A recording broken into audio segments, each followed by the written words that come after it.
I per Nadal una victòria de regal. El Figueres tanca el 2012 amb els 3 punts a la butxaca que el deixen a la zona alta de la classificació i el que més important, amb la moral ben alta.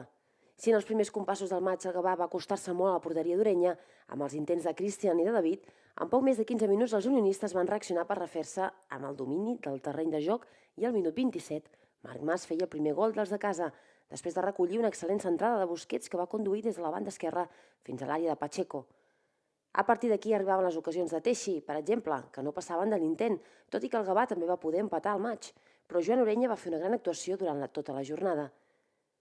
A la represa, en tan sols 2 minuts, en una centrada de Marc Vilar, que la defensa no va saber allunyar, Marc Mas l'aprofitava per engaltar el segon figuerenc, i a partir d'aquí més per al Figueres, tot i que un moment inesperat, el Gavà feia el 2-1 i posava l'ai al cor a la parròquia unionista.